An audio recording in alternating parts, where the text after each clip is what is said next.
Hello guys, welcome back this channel.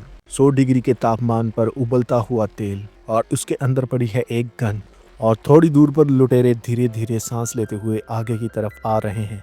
तभी आश्चर्यजनक से एक लड़का न केवल थोड़ा सा घबराते हुए उस गर्म तेल के अंदर अपना हाथ डालता है और उसका हाथ पूरी तरह से जल जाता है, मानो कोई चिकन फ्राई हो गया हो। लेकिन उसे दर्द का एहसास नहीं हुआ।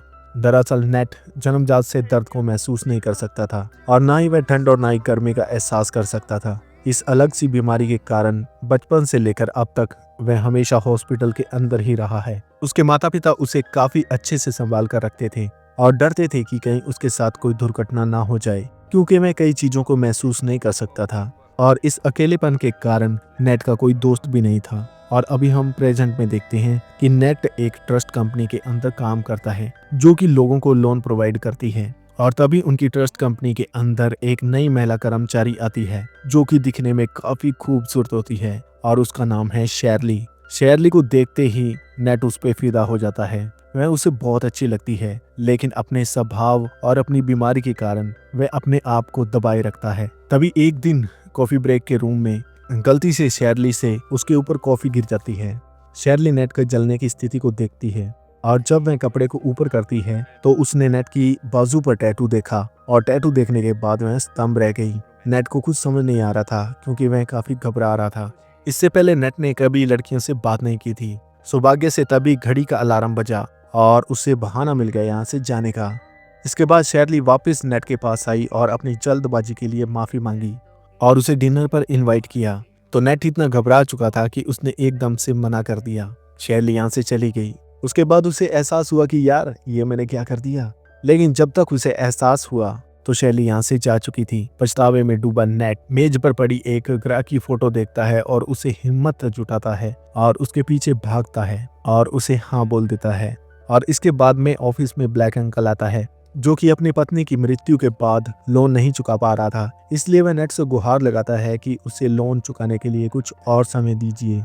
तो ब्लैक अंकल इस कंपनी के पुराने ग्राहक थे, तो नेट ने अपनी सीमा में उन्हें 1 महीने की मोहलत दी कि आप 1 महीने के अंदर ये लोन चुका दीजिएगा। तो अंकल ने उसका शुक्रिया अदा किया और कहा कि तुम्हें एक अच्छा हमसफर मिले, तुम काफी अच्छे इंसान हो। उन्होंने बहुत सी अच्छी अच्छी बातें कही, लेकिन उस समय ये बातें नेट के समझ से बाहर थी। उसने शेरली को देखा तो समझ गया कि वह उसकी सच्ची जान है, इसलिए वह प्यार के लिए एक मौका चाहता था। दोनों एक रेस्टोरेंट में खाना खाने के लिए गए, लेकिन नेट ने सिर्फ अपने लिए मिल्क शेक ऑर्डर किया। शेरली ने सोचा कि यार ये तो कंजूस है, ये पैसे बचा रहा है, इसलिए उसने जोर देकर कहा कि इस जगह की चेरी पाई बहुत ही फेमस है और तुम्हें वो टेस्ट करनी चाहिए। लेकिन नेट ने साफ तौर पर मना कर दिया और उसने अपनी बीमारी के बारे में बताया कि मैं कोई ठोस चीज नहीं खा सकता क्योंकि थोड़ी सी लापरवाही से मैं अपनी जीभ चबाने लग जाता हूँ और ये मुझे पता भी नहीं चलता। लेकिन शेरली फिर भी चाहती थी कि वह इसे ट्राई करे। नेट के लाख मना करने पर शेरली ने सावधानी से उसका मुंह खोला और चेरी पाई मुंह में डाली और उसे कहा कि चबाने की कोशिश करो। मिठास तुरंत जीभ के अंदर फैल गई। नेट की आंखों में चमक उठी क्योंकि 30 साल की जिंदगी में उसने पहली बार इतना स्वादिष्ट खाना खाया था। वह उत्साहित होकर लगभग रो ही पड़ा। इस मौके का फायदा उठाते हुए शेरली ने नेट को अपने आर्ट गैलरी में घुमाने का प्रस्ताव रखा, लेकिन नेट ने तुरंत ना कह दी क्योंकि वह अभी भी शर्मा रहा था। घर लौटने के बाद उसने अपने ऑनलाइन वाले दोस्त से बात की और कहा कि मैं उसे प्रपोज करना चाहता हूँ। अगर उसने मना कर दिया तो मेरा क्या होगा। तो उसके दोस्त ने बताया कि यार तुम डरो मत, तुम वैसे भी 30 साल से अकेले हो, अगर ये ना कर देगी तो क्या बात है, अकेले ही रहोगे ना, तो इसमें डरने की क्या बात है। नेट को अचानक ज्ञान मिल गया कि सच में यार डरने की तो कोई बात ही नहीं है। जल्दी में आर्ट गैलरी में जाने के लिए तैयार हो गया। उसे लगा कि आर्ट गैलरी में कुछ खास नहीं होगा, लेकिन दरवाजा खोलते ही कुछ पेंटिंग ने उसे आकर्षित कर लिया और तभी वहां पर शेरली आई और उसे बोली कि ये मेरी पेंटिंग है। उसने कहा कि मैं एक बार साइकोलॉजिकल ग्रुप में थी और वहां पर मानसिक बीमारियों से पीड़ित मरीजों को सुसाइड करते हुए देखा और उसी प्रभाव से मैंने ये पेंटिंग बनाई है। नेट की रुचि इसमें और बढ़ गई कि यार इतनी सुंदर दयालु लड़की आजकल कम ही मिलती है, इसलिए उसने मौका लपका शेरली के बारे में जानना चाहा। वह बातों में मगन थे। तभी नेट का पुराना क्लासमेट वहां पर आया। पुराने क्लासमेट को देखकर नेट का चेहरा बदल गया क्योंकि ये लोग उसे हमेशा तंग करते थे, उसके नाम से उसे चिढ़ाते थे और उसकी बीमारी के कारण उसे बेरहमी से पीटते थे क्योंकि नेट को दर्द तो महसूस होता नहीं था, लेकिन उन्हें नहीं पता था कि हर किसी का आत्म समान होता है और उसके समान पर ठेस पहुंचती थी। कुल मिलाकर नेट अपने क्लासमेट से नफरत करता था। तभी घड़ी का अलार्म बजा। नेट तुरंत उठा और वॉशरूम जाने के लिए रेडी हो गया और शार्ली को समझाया कि हर 3 घंटे के बाद मुझे वॉशरूम में जाना पड़ता है, क्योंकि बीमारी के कारण उसे महसूस नहीं होता और कई बार थोड़ी सी लापरवाही से उसकी पैंट गीली हो जाती है। लेकिन जब नेट लौटा तो शैरली उसके क्लासमेट के साथ मजे से बातें कर रही थी, तो नेट को ये काफी बुरा लगा। लेकिन शैरली ने सुझाव दिया कि पुरानी दुश्मनी को भूल जाओ। इसलिए शैरली ने वेटर से वाइन मंगाई और वह एक घूंट पी गया और पीने के बाद उसे पता चला कि ये वाइन नहीं, ये तो कुछ और ही है।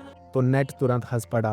दरअसल शैरली ने जानबूझकर उसके क्लासमेट से दोस्ती की थी ताकि नेट का बदला ले सके। नेट सोचने लगा कि ये लड़की तो यार लाजवाब है, इसलिए मैं उसे अपने घर ले गया। दोनों के शरीर करीब आए, माहौल गर्म होता रहा। शैरली ने नेट के पूरे शरीर के टैटू देखे। नेट ने कहा कि ये सब जब मैं बोर होता था तब मनवाता था, क्योंकि मेरे शरीर में कोई दर्द तो महसूस होता नहीं था, तो जिंदगी में कुछ फन करने के लिए मैं ये टैटू बनवाता रहता था। और शैरली उसके साथ नजदीकियां बढ़ाने लगी। उसकी कोशिश से नेट के शरीर में प्रतिक्रिया शुरू हो गई और फिर तो उसने उसके साथ धमाल मचा दिया। एक रात के बाद नेट अब बैचलर नहीं रहा, वह पूरी तरह से बदल गया। इसके बाद में अगले दिन दोनों ऑफिस में पहुंच गए और पहली बार सेक्स करने में उन्हें काफी मजा आया, इसलिए वह अगली रात मिलने का दोबारा प्लान बना रहे थे। लेकिन तभी यहाँ पर 3 गन वाले सेंटा क्लॉज आए और उन्होंने उनकी योजना को भंग कर दिया। वह भीड़ के अंदर मैनेजर को ढूंढ रहे थे और उसे वॉलेट खोलने के लिए मजबूर करने लगे। मैनेजर ने इनकार कर दिया। लुटेरों ने उसे दीवार से सटा कर पीटा और इस झगड़े में एक लुटेरे की दाढ़ी गिर गई। मैनेजर ने उसे देख लिया था, इसलिए उसने मैनेजर को गोली मार दी। फिर उन्होंने नेट को ढूंढा। लुटेरा बैंक स्टाफ से अच्छी तरह से वाकिफ लग रहा था, लेकिन उसे ये नहीं पता था कि नेट को दर्द महसूस नहीं होता, इसलिए उसने उसे बहुत मारा। नेट ने वॉलेट का पासवर्ड नहीं बताया, लेकिन लुटेरे ने फिर शैरली को निशाना बनाया और कहा कि अगर तुम मुझे नहीं बताओगे तो मैं इसे मार दूंगा। तो नेट ने पासवर्ड बता दिया और पासवर्ड बताते ही लुटेरे ने उसे जोर से मारा। नेट बेहोश हो गया। लुटेरों ने दरवाजा खोला, सारे पैसे लूटे और अचानक यहाँ पर पुलिस आ गई। घबराहट में उन्होंने शैरली को बंधक बना लिया और बिना किसी नियम के बंधक के दम पर उन्होंने गोलीबारी की और कार लेकर यहाँ से भाग गए। थोड़ी देर के बाद में नेट को होश आया। होश आने के बाद वह शैरली को ढूंढने लगा और पता चला कि शैरली को वह लुटेरे अपने साथ ले गए। उसने बिना कुछ सोचे हुए पुलिस की बंदूक ली और कार लेकर उनके पीछे चला गया। इस पल वह प्यार के लिए कुछ भी कर सकता था। सड़क पर लुटेरों का पीछा किया। लुटेरे उसे असली पुलिस वाला समझकर 2 ग्रुप में बंट गए और नेट को भटकाने की कोशिश की। घबराहट में नेट ने एक कार का पीछा किया और गली में रोक लिया। लुटेरे ने उसे पहचान लिया और उसके साथ अभी झगड़ा होने लगा। नेट ने कहा कि मुझे सिर्फ शैरली का पता बता दो, मैं यहाँ से चुपचाप चला जाऊंगा। लेकिन वह लुटेरा काफी हरामी था, इसलिए उनके बीच में जबरदस्त फाइट होने लगी और इस लड़ाई के दौरान वह एक किचन में घुस गए, जहाँ पर उसकी बंदूक गरम तेल में गिर गई और जो सीन हमने स्टार्टिंग में दिखाया था सेम वही हुआ। नेट ने तेल के बर्तन से गन निकालकर उसे गोली मार दी। लाश को देखने के बाद नेट को पता था कि अब पुलिस के पास कॉल करने का सही समय नहीं है। इसके बाद में उसने लुटेरे के टैटू की फोटो ली और अपने ऑनलाइन वाले दोस्त से पूछा कि ये टैटू किस आर्टिस्ट ने बनाया है। और दूसरी तरफ पुलिस उस घटना स्थल पे पहुंच चुकी थी। उसने सीसीटीवी चेक किया और लाशें देखी और उन्हें लगा कि नेट उन लुटेरों के साथ है। उन्होंने जल्द ही ट्रैकिंग शुरू कर दी। अनजान लुटेरों से ज्यादा नेट आसान टारगेट था और लुटेरे से फाइट होने के बाद में नेट बुरी तरह से घायल हो गया था, इसलिए वह ब्लैक अंकल की दुकान पर पहुंचा और मदद मांगी और इस दौरान उसे भी गोली लग चुकी थी। अंकल ने उसकी बुलेट को निकाला। ब्लैक अंकल को लगा कि ये दर्द असहनीय है, लेकिन नेट को कुछ महसूस नहीं हुआ। उसका हाथ पहले ही आधा तला गया था, ये तो छोटी सी बात थी। उन्होंने चोट को ग्लू से चिपकाया, इंजेक्शन लगाया और यहाँ से निकल पड़ा। जाते जाते लूटे हुए पैसे जो उस लुटेरे के पास थे उसमें से 2 बंडल ब्लैक अंकल को दिए और कहा कि लोन चुका देना। और इसके कुछ देर बाद उसके दोस्त ने टैटू आर्टिस्ट का पता बता दिया। नेट कार से वहां पर चला गया। रास्ते में पुलिस का फोन आया और उसे सरेंडर करने के लिए कहा, लेकिन नेट ने कहा कि मैं सिर्फ अपनी गर्लफ्रेंड को बचाना चाहता हूँ। तभी जो महिला ऑफिसर उसके साथ बात कर रही थी वो कह रही थी कि इसमें कुछ नहीं रखा, तुम पुलिस की मदद लो। लेकिन नेट ने कहा कि इस वक्त अगर तुम्हारी लड़की किसी के पास कैद होती तो तुम क्या करती। तो वह ऑफिसर चुप हो गई। लेकिन इस दौरान नेट ट्रेस हो चुका था। मोबाइल से उसकी लोकेशन मिल गई। नेट को सजा की परवाह नहीं थी, उसने शैरली को बचाना था। लेकिन उसे नहीं पता था कि जिस लड़की के लिए वह इतना पागल है वो उन लुटेरों की साथी है। शैरली गोदाम में अपने उस साथी के साथ झगड़ रही थी कि हमारा प्लान था लूटना, बल्कि ना किसी को मारना, लेकिन उसके साथी ने पुलिस को मार दिया और उनकी मुसीबत बढ़ा दी। और तभी हमें पता चलता है कि शेरली ने नेट से दोस्ती सिर्फ वॉलेट के लिए की थी। बेचारा नेट, जो अभी भी अंधेरे में था और शेरली के लिए अपनी जान की बाजी लगा रहा था, जल्द ही टैटू शॉप पर पहुंचा और वह टैटू बनवाने के बहाने उस बंदे से पूछने लगा कि ऐसा टैटू मेरे दोस्त ने बनवाया था, क्या तुम बता सकते हो कि वो कहाँ पर है। लेकिन नेट की बातों से उसे पता चल गया कि ये कोई इन्फॉर्मेशन के लिए आया है, इसलिए उसने नेट को मारने के लिए हथियार उठाया। तो नेट ने उसके ऊपर बंदूक तान दी, लेकिन अगले ही सेकंड वह बंदा नेट के साथ भिड़ गया और उसके घूंसे घातक थे। लेकिन नेट को दर्द महसूस नहीं होता था, इसलिए उसके घूंसों को असरहीन बना देता। नेट ने काउंटर अटैक किया और दर्द के मारे आर्टिस्ट ने उसे गुस्से से शीशे के ऊपर पटक दिया। खाली हाथों से नेट उसका कुछ नहीं बिगाड़ पाया, इसलिए मजबूरी में उसने खुद को डैमेज किया। उसने अपने हाथ में कांच काट लिए और उस आर्टिस्ट को पूरी तरह से पीटने लगा। और वह आर्टिस्ट ये देखकर दंग रह गया कि ये कैसा पागल है। तो उसने उस व्यक्ति का पता बता दिया। नेट ने अपने दोस्त को फोन किया और उसे एड्रेस पूछा कि ये कहाँ पर है। उसके दोस्त ने जब एड्रेस बताया तो उसके पास पेपर पेन नहीं था, इसलिए उसने अपने हाथ पर ही लिख लिया।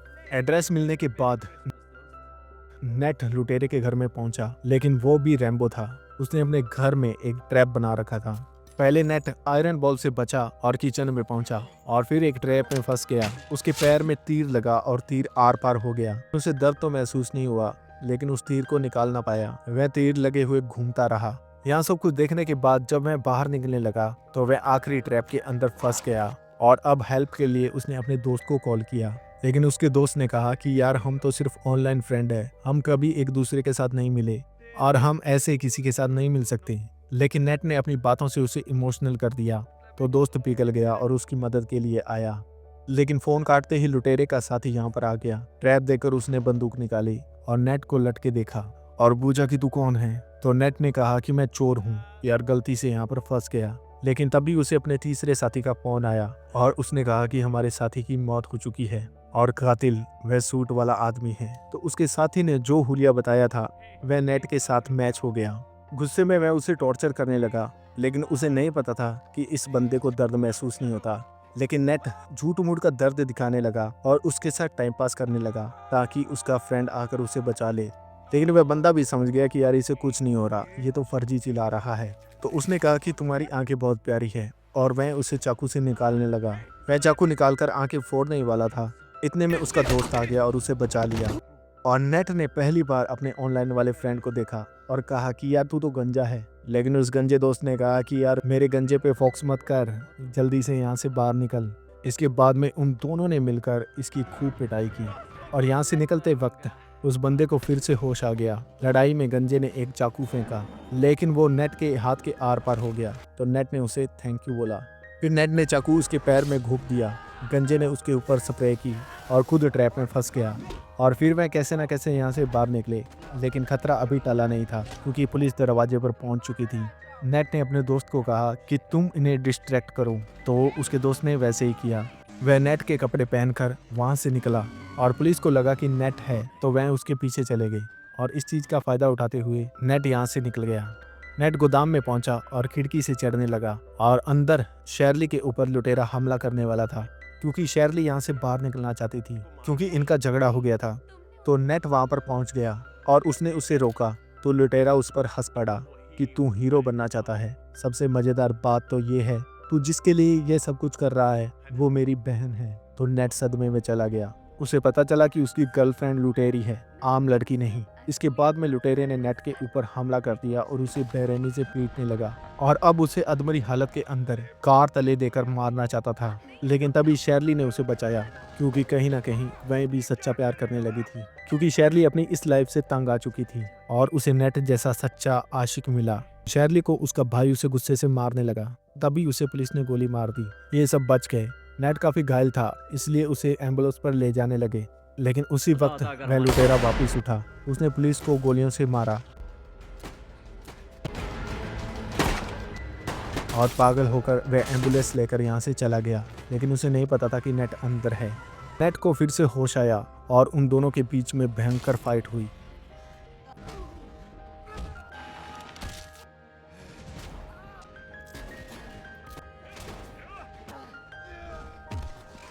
लेकिन इस बार नेट ने उस लुटेरे को मार दिया और इसी के साथ इस मूवी का हैप्पी एंडिंग हुआ।